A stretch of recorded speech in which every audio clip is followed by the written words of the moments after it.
እንዴት ናችሁ? ፍሬ ህይወት ዮሐንስ ነኝ። በአፍሪካ ቀንድ በተለይም በኢትዮጵያ በኤርትራና በሌሎች ጎረቤት ሀገራት መካከል እየተፈጠሩ ያሉ ኢኮኖሚያዊ፣ ማህበራዊና ፖለቲካዊ ጉዳዮችን በትንታኔ ይዤላችሁ ቀርባለሁ። በተለይም ደግሞ ከኢትዮጵያ የቀይ ባህር ጥያቄ ጋር ተያይዞ የሚነሱ ሀሳቦች ላይ አተኩራለሁ። በዛሬ ቆይታችን በሁለት ሀሳቦች ላይ አብረን ቆይታ የምናደርግም ይሆናል። የመጀመሪያው ቀዳሚ አጀንዳችን የሚሆነው ኢትዮጵያ ወደ ቀይ ባህር ለመግባት እያደረገች ያለችውን እንቅስቃሴ ተከትሎ ጠቅላይ ሚኒስትሩ ከዚህ በፊት በተደጋጋሚ ሲያስቀምጧቸው የነበሩ የወደብ አማራጮች በሰሞኑን የማህበራዊ ሚዲያው መነጋገሪያ ሆነዋል። ኢትዮጵያ ከአሰብ ወደብ በተጨማሪ 6 የወደብ አማራጮች እንዳሏትና እነዚህን 6 የወደብ አማራጮችን በመጠቀም ወደ ቀይ ባህርና ወደ ህንድ ውቅያኖስ በመግባት ለኢኮኖሚዋ እድገት አንዱን የሆነውን ስትራቴጂካዊ አካሄድን ልትከተል እንደምትችልም የተለያዩ አስተያየት ሰጪዎች እየገለጹ ይገኛሉ። ለኢትዮጵያ አስቻይ የሆኑና ኢትዮጵያ በሊዝ ስምምነት እንዲሁም ደግሞ በታሪክና በህግ ባለቤት የሆነችበት ከዛም ባለፈ ደግሞ ከጎረቤት ሀገራት ጋር ስምምነት ላይ ደርሳባቸው ልትጠቀማቸው የምትችላቸው 6 ወደቦች የትኞቹ ናቸው? እነዚህ ወደቦችስ በማን ይተዳደራሉ? የሚለውን ጨምሮ ሌሎች መረጃዎችን ይዤላችሁ ቀርቤያለሁ። ሁለተኛው አጀንዳችን ተጠናክሮ በቀጠለው የሱዳን የእርስ በርስ ጦርነት ላይ ጀነራል አልቡርሃን የሚመራው የሱዳን ጦር መግለጫ አውጥቷል። ጀነራል አልቡርሃን ባወጡት መግለጫ ላይም ሱዳንን ዳግም ለመገንባት ወይም ደግሞ የፈራረሱ መሰረተ ልማቶችን ዳግም ለመገንባት ከዛም ባለፈ ደግሞ በሱዳን የሚንቀሳቀሰው የፈጥኖ ደራሽ ኃይልን ከሱዳን ሙሉ ለሙሉ ለማስወጣት የሚደረጉ ጥረቶች ተጠናክረው እንደሚቀጥሉም ገልጸዋል። ጀነራል አልቡርሃን በተደጋጋሚ ይህ ጦርነት የሚቋጨው የእሳቸው አሸናፊነት ከተረጋገጠ ብቻ እንደሆነ ሲናገሩ የቆዩ ቢሆንም የሱዳን ፈጥኖ ደራሽ ኃይልም በዚህ ጉዳይ ላይ የተለያዩ መግለጫዎችን ሲሰጥ ቆይቷል። ከ450 ሺህ በላይ የሚሆኑ ንቁ ወታደሮች ያለው የሱዳን ፈጥኖ ደራሽ ኃይል ከጀነራል አልቡርሃን ጋር በተፋጠጡበት በዚህ ወቅት ላይ 40 ዓመታትን መዋጋት የሚያስችል አቅም እንዳለው ሲገልጽ፣ ጀነራል አልቡርሃን ደግሞ አፕሪል 25 2023 ላይ የተጀመረውን ጦርነት በአሸናፊነት ለማጠናቀቅ የሚያስችላቸውን ዝግጅት ማድረጋቸውን የሚገልጽም መግለጫ ሰጥተዋል።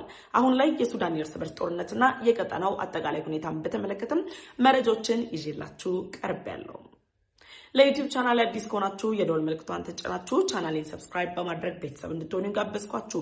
ቻናሌን ሰብስክራይብ አድርጋችሁ ቤተሰብ ከሆናችሁ ደግሞ ላይክ እና ሼር በማድረግ ለወዳጅ ዘመዶቻችሁ እንድታጋሩም ጠይቃችኋለሁ። አሁን ወደ ቀዳሚ መረጃ አሻገራለሁ። አብራችሁን ቆዩ። የመጀመሪያው ቀዳሚ አጀንዳችን የሚሆነው ጠቅላይ ሚኒስትር ዶክተር አብይ አህመድ የኢትዮጵያ የቀይ ባህር ጥያቄ ከተነሳበት ጊዜ ጀምሮ የተለያዩ የወደብ አማራጮችን ይፋ ሲያደርጉም ቆይተዋል። ኢትዮጵያ አሁን ላይ እያደረገች ያለችው እንቅስቃሴን የወረራ ሀሳብ ወይም ደግሞ የኤርትራን ሉዓላዊነት ለመጋፋት የምታደርገው ጥረት ነው የሚል ሐሰተኛ መረጃዎችን የሚያሰራጩ የኤርትራ ባለስልጣናትና የኤርትራ የሚዲያ አካላት ጭምር አሁን ላይ ኢትዮጵያ ያላት ፍላጎት ወደ ቀይ ባህር መግባት፣ ከቀይ ባህር በተጨማሪ ደግሞ ወደ ህንድ ውቅያኖስ በመግባት በዓለም ገበያ ላይ የራሷን የሆነ አስተዋጽኦ ማበርከት እንደሆነም ጭምር የሚረዱበት ጊዜ ላይ ደርሷል። ኢትዮጵያ በአሰብ ወደብ ወይም ደግሞ ወደ ቀይ ባህር ለመግባት የሚያስችላት በታሪክና በህግ ባለቤት ከሆነችበት የአሰብ ወደብ በተጨማሪ ሌሎች በጎረቤት ሀገራት የሚገኙ የወደብ አማራጮችን ለማግኘት ከጎረቤት ሀገራት ጋር የሁለትዮሽ ግንኙነትን ፈጥራ ወደቦቹን ለመጠቀም የሚያስችሉ ግንኙነቶችን እያጠናከረችም ትገኛለች። ኢትዮጵያ አሁን ላይ ባለው እንቅስቃሴ ከድንበር በጣም በቅርብ ርቀት የሚገኘውና በታሪክና በህግ ባለቤት ከሆነችበት አሰብ ወደብ ጋር ተያይዞ የሚነሳው የጦር ሰፈርን የመገንባት ወይም ደግሞ የባህር ኃይሏን የማስፈር ቢሆንም ኢትዮጵያ አሁን ላይ ካለው የኢኮኖሚ እድገቱ አንጻር ለኮሜርሻል አገልግሎት ወይም ደግሞ ለንግድ የሚውሉ የወደብ አማራጮችን ጭምር ከጎረቤት ሀገራት ለመጠቀም ጥረቶችን እያደረገች ትገኛለች። በአፍሪካ ብቻ አይደለም፣ በቀጠናው ብቻ ሳይሆን በመላው አፍሪካ ከዛም ባለፈ ደግሞ በዓለም አቀፍ ደረጃ በከፍተኛ ሁኔታ ኢኮኖሚያቸው እያደገ የማምረት አቅም ቸውን እየጨመሩ ከመጡ ሀገራት መካከል በግንባር ቀደምትነት የምትቀመጠው ኢትዮጵያ የምታመርታቸውን ምርቶች ወይም ደግሞ የተለያዩ ጥሬ ዕቃዎችን ወደ ቀሪው ዓለም ለማዘዋወር የንግድ ወደቦች ወይም ደግሞ ኮመርሻል ፖርቶች እጅግ አስፈላጊ እንደሆኑም ይነገራል። እነዚህ ፖርቶችን በመጠቀም ኢትዮጵያ ከቀሪው ዓለም ጋር በንግድ በመገናኘት የውጭ ምንዛሬን ለመቀነስና ኢኮኖሚያን ለመደጎም በምታደርገው ጥረት ላይ ወደብ ዋነኛና መሰረታዊ ጉዳይ ሆኗል። ለዚህም ነው ኢትዮጵያ ደህንነቷን ከማስጠበቅ ሉዓላዊነትን ከማስጠበቅ ባለፈ ኢኮኖሚያን ለማሳደግ የተለያዩ ጥረቶችን በማድረግ ከጎረቤት ሀገራት ጋር የንግድ ግንኙነት የምታደርግባቸው ወደቦችን ፍለጋ የምትንቀሳቀሰው።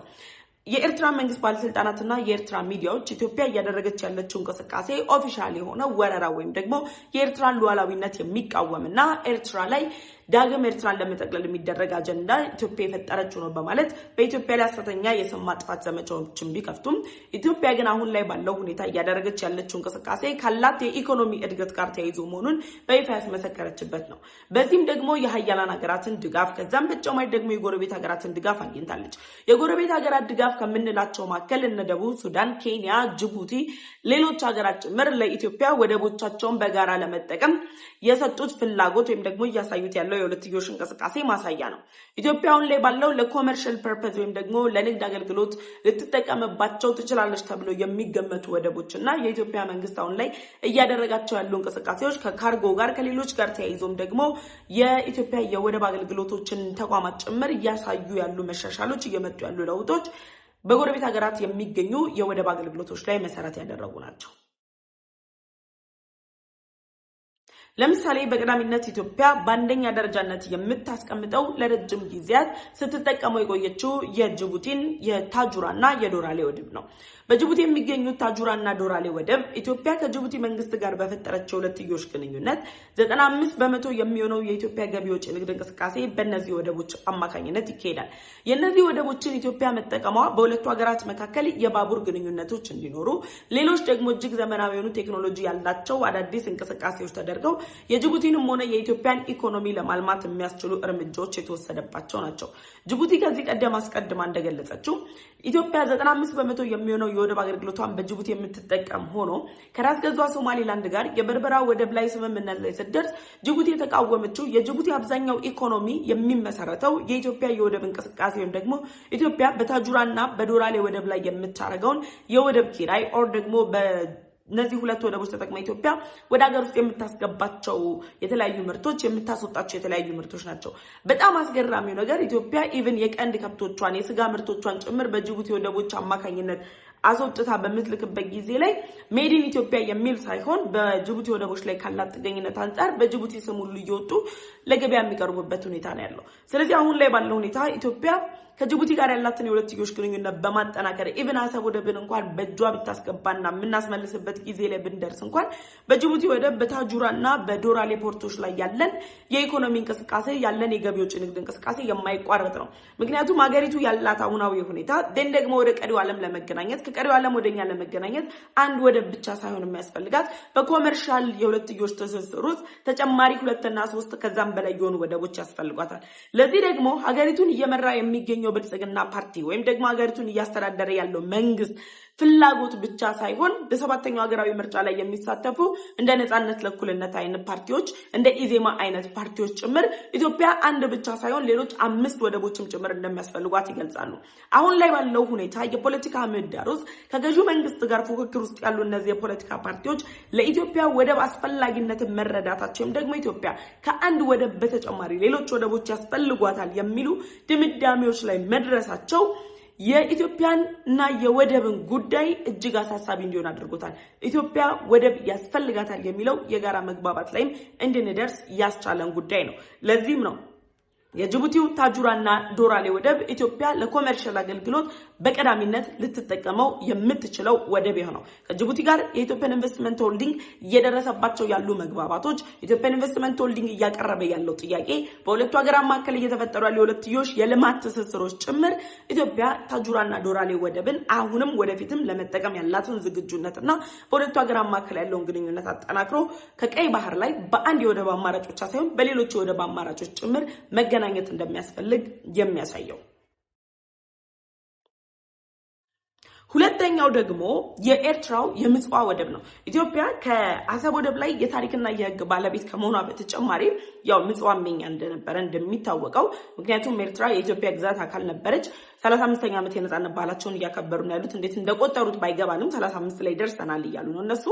ግን የምጽዋ ወደብን ጭምር ለኮመርሻል ፐርፐዝ ተጠቀማች። የምጽዋ ወደብ አሁን ባለበት ሁኔታ ላይ ለኮመርሻል ፐርፐዝ የሚደርስ ወደብ ነው ወይ ኦር ደግሞ ለዚህ አገልግሎት መሆን ይችላል ወይ ካለን ኢትዮጵያ ሃይ ኢንቨስትመንት ልታወጣበት የምትችለው ከፍተኛ የሚባል ወጪ ልታወጣበትና ዋጋ የሚያስከፍላት ወደብ ነው። የምጽዋ ወደብ ያለው ስትራቴጂካዊ ጠቀሜታ ከቀይ ባህር ጋር ያለው ስትራቴጂካዊ ትስስር ኢትዮጵያ የፈለገውን ዋጋ አውጥታ በሃይ ኢንቨስትመንት እንኳን ያን ወደብ ብታለመው የማይጸጽታት አይነት ወደብ ነው። ስለዚህ ለኮመርሻል ዋጋ ጉዳይ ኦር ደግሞ ለንግድ የሚሆን ወደብን ኢትዮጵያ ስትመለከት ከታጁራና ከዶራሌ ወደብ በተጨማሪ የኤርትራውን የምጽዋ ወደብን ትመለከታለች ማለት ነው። የምጽዋ ወደብና ታጁራን ዶራሌን ተጠቅማ ኢትዮጵያ ወደ ቀይ ባህር በመግባት የንግድ ትስስሯን ማጠናከር የምትችልበትን ሁኔታም የፈጠረ ጉዳይ ነው። ሶስተኛው ሱዳን የፖርት ሱዳን ወደብ ነው። ሱዳን ላይ ያለው ፖርት ሱዳን ወደብ አሁን ላይ እንደምታዩት የሱዳን የእርስ በርስ ጦርነት መጠናከር ብቻ ሳይሆን ፖርት ሱዳንን የተቆጣጠረው ጀነራል አልቡርሃን ከኢትዮጵያ ጋር አሁን ላይ ያለበት ሁኔታ ይታወቃል። እነዚህ ሁሉ የሚያሳዩት በነገራችን ላይ ወደ ቀይ ባህር የሚወስዱ ወደቦች ነው። ወደ ህንድ ውቅያኖስ የሚያስገቡ የለሙ ፖርትን የመሳሰሉ ልማት ላይ ገብተው አሁን ላይ እየተሰራባቸው ያሉ ጉዳዮች አሉ። ሄዳችሁ ብታዩትና የመጎብኘት እድል ቢኖራችሁ እጅግ አስገራሚ ውብ የሆነ ወደብ መኖር ወይም ደግሞ የወደብ አስፈላጊነት ብቻ ሳይሆን የምትረዱት በወደብ መኖር ውስጥ ሊፈጠር የሚችል የኢኮኖሚ መለወጥ መነቃቃትን በቀላሉ የምናይበት ነው። ከሱዳን ጋር አሁን ያለችበት የሱዳን የእርስ በርስ ጦርነት መቋጨት ወይም ደግሞ ሱዳን ወደ ሰላም መታ የጋራ መግባባቶች ላይ የሚደረስ ከሆነ ኢትዮጵያ አሁን ላይ የሱዳንን ሰላም ከምንም ጊዜ በላይ የምትፈልግበት ዋነኛ ምክንያት ፖርት ሱዳንን በመጠቀም ወደ ቀይ ባህር መግባት የሚያስችላት ነው። በዚህ ደግሞ ኢትዮጵያ ብቻ ሳትሆን ተጠቃሚ የምትሆነው ፖርት ሱዳንን ኢትዮጵያ በመጠቀም ሱዳንም ጭምር በወደብ አገልግሎት ዛሬ ላይ ጅቡቲ የኢኮኖሚ መሰረቷ የኢትዮጵያን ገቢ ወጪ ንግድ እንቅስቃሴ እንዳደረገች ጭምር ጀነራል አልቡርሃንም የሚመሯት ሱዳን ጠንካራ የሚባል ኢኮኖሚ እንዲኖራት ያደርጋታል። የፖርት ሱዳን ልማት ይጠናከራል። ከኢትዮጵያ ጋር ስትራቴጂካዊ የሆነ የሁለትዮሽ ግንኙነት ያላቸው ሀገራትም ለሱዳን ያላቸውን ድጋፍ እንዲጠናከር ያደርጋል። ስለዚህ ሌላኛው አማራጭ ወደብ ፖርት ሱዳን ወይም ደግሞ ሱዳን ውስጥ ያለው ነው። አራተኛው የወደብ አማራጭ የምንለው የሶማሊላንዱ በርበራ እና ዘይላ ወደብ ነው። የበርበራ ወደብ ላይ የተደረሱ መግባባቶችን አይተናል። በንግድ ግንኙነት መልኩ የሶማሊላንዱ ፕሬዚደንት ከሲኤንኤን አፍሪካ ጋር ባደረጉት ቃለ መጠይቅ ከኢትዮጵያ ጋር የደረስንበት የንግድ ስምምነት የመጀመሪያ ምዕራፍ ነው። ከፖርት ስምምነቱ ጋር የንግድ ስምምነቱ የመጀመሪያ ምዕራፍ ነው።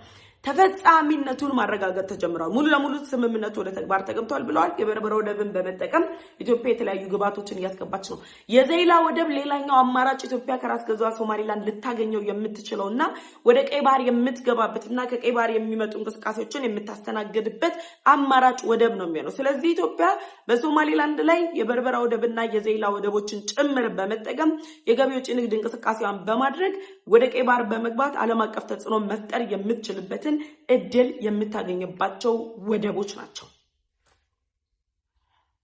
ከነዚህ በተጨማሪ ኢትዮጵያ የሶማሊያው ሞቃዲሾ ላይ ከዚህ በፊት ላስቆሬ የሚባል ወደብ አለ።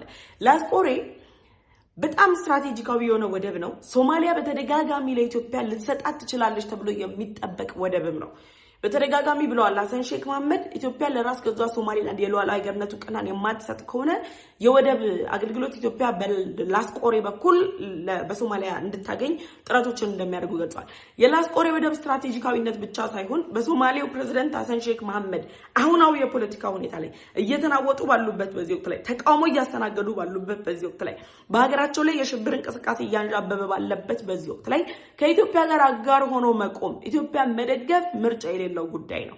ይሄን መነሻ አድርገው የላስቆሬ ወደብ ላይ ኢትዮጵያና ሶማሊያ መግባባት ላይ የሚደርሱ ከሆነ ኢትዮጵያ የላስቆሬ ወደብን በመጠቀም ወደ ህንድ ውቅያኖስ መግባት ትችላለች። በሶማሊያ የሚገኙ ወደቦች አብዛኞቹ ወደ ህንድ ውቅያኖስ የሚያስገቡ ወደቦች ናቸው። ህንድ ውቅያኖስ ላይ በላስቆሬ ወደብ ብቻ ሳይሆን በኬንያ በደቡብ ሱዳንና በኢትዮጵያ የሚገነባ አስቀድሜ የነገርኳችሁ የለሙ ፖርትን ጭምር በመጠቀም ኢትዮጵያ የወደብ አማራጮችን ማግኘት ትችላለች።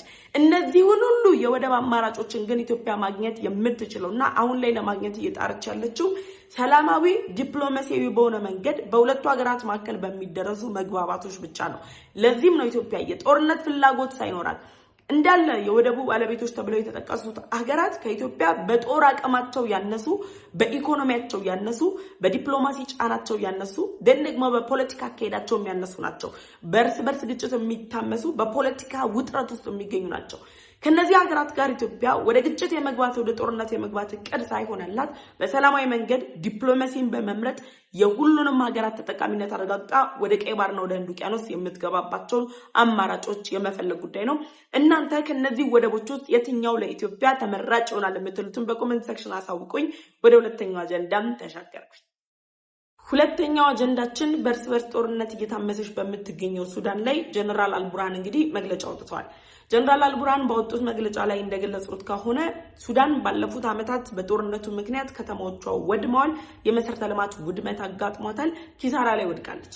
ስለዚህ ይህንን የመሰረተ ልማት ውድመትና ሱዳን እየገጠማት ያለውን የተለያዩ አይነት ሁኔታዎችን በመቀየር ዳግም ለማልማት ወይም ደግሞ ዳግም ለመስራት የሚያስችሉ እቅዶችን ይዘው ብቅ ብለዋል።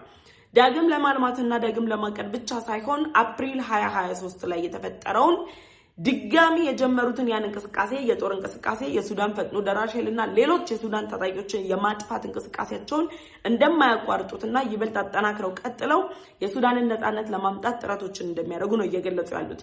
ጀነራል አልቡርሃን አሁን ላይ የሰጡት ባለው ማስጠንቀቂያ መሰረት የሱዳን የእርስ በርስ ጦርነት ላይ የሚገልጹት ፈጥኖ ደራሽ ኃይል የሚባል ኃይል ሱዳን ውስጥ አይቀጥልም ብለዋል። የሱዳን ፈጥኖ ደራሽ ኃይል ሱዳን ውስጥ አይቀጥልም ለሚለው አማርኛቸው ደግሞ ማን ነው ከጀርባቸው ያለው ካለን እነ ሱዳን እና የፈርዖን ፈረሶች ናቸው ጀነራል አልቡርሃንን እየጋለቧቸው የዚህ ጦርነት አሸናፊ ባለድል እንደሚሆኑ እየገለጹላቸው ያሉት። ፈጥኖ ደራሽ ኃይሉ በተደጋጋሚ የሱዳን ጦር ላይ ለሚፈጽመው ጥቃት የተባበሩት አረብ ኤምሬት ተጠቃሽ ስትሆን ነበር፣ ተከሳሽ ስትሆን ነበር። ኢትዮጵያ ላይ ክስ ሲመሰርቱም ቆይቷል። አሁን ላይ ባለው ሁኔታ ግን የራሳቸውን ጉዳይ በራሳቸው መፍታት ደግሞ የሱዳን ፈጥኖ ደራሽ ኃይል ያለው የጦር ዝግጅት ጭምር እየከበደ በመምጣቱ ጀነራል አልቡርሃን ጦርነት ለመቋጨት ፍላጎት የላቸውም።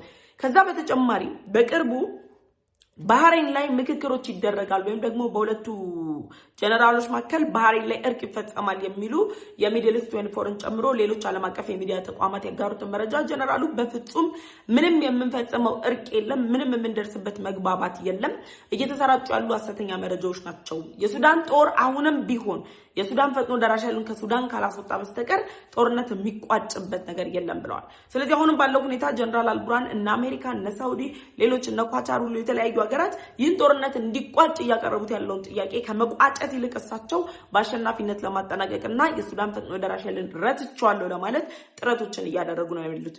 እነዚህ ሁኔታዎች ወዴት ነው የሚወስዱት ከተባለ ሱዳንን ይበልጥ ያዳክማታል። ስለዚህ አሁን ላይ አስቀድሜ እንደነገርኳችሁ ኢትዮጵያ ወደ ቀይ ባህር ለመግባት የምታደርገው ጥረት በሱዳን የእርስ በርስ ጦርነትም ጭምር ሊታወቅ ይችላል። ምክንያቱም ቀጠናው ሰላም ካልሆነ የኢትዮጵያ እንቅስቃሴ ተጨማሪ ውጥረቶችን ፈጥሮ ቀጠናውን ወደ አላስፈላጊ ውጥረት ያመራዋል ተብሎ ስለሚታመን የሱዳን የእርስ በርስ ጦርነትን መቋጨት ምርጫ የሌለው ጉዳይ ነው። ያን ጦርነት ለመቋጨት በሁለቱም ኃይሎች መካከል ዝግጁነት ያስፈልጋል። ከዚህ በፊት የፈጥኖ ደራሽ ኃይሉ መሪ ምን ብለዋል?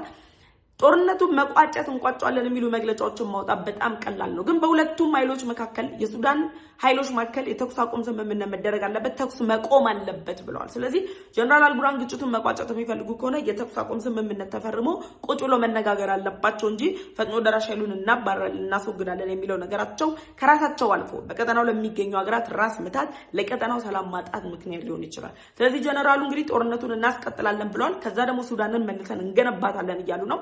ይህ ጦርነት ግን ፈጥኖ ደራሽ ኃይሉ 40 ዓመት ድረስ የመዋጋት አቅም አለኝም ብሏል። መቼና እንዴት ሊቋጭ ይችላል የሚለው የብዙዎቻችን ጥያቄ ነው የሚሆነው። ስለዚህ ሰላም ለሱዳን እንዲመጣ ሁላችንም ምኞታችን ነው። በዚህ ጉዳይ ላይ ማሳብ አስተያየታችሁን ኮሜንት ሴክሽን ላይ አሳውቁኝ። አብራችሁ የቆየሁት ፍሬ ህይወት ዮሐንስ ነበርኩኝ። በቀጣይ በሌሎች መረጃዎች ተመልሼ እመጣለሁ። እስከዛው ግን ቸር ቆዩ። ለዩቲዩብ ቻናል አዲስ ከሆናችሁ የደወል ምልክቱን ተጭናችሁ ቻናሌን ሰብስክራይብ ማድረግ እንዳትረሱ። ቻናሌን ሰብስክራይብ ካደረጋችሁ ደግሞ ላይክ እና ሼር አድርጋችሁ ለወዳጅ ዘመዶቻችሁ አጋሩልኝ። ደህና ቆዩ።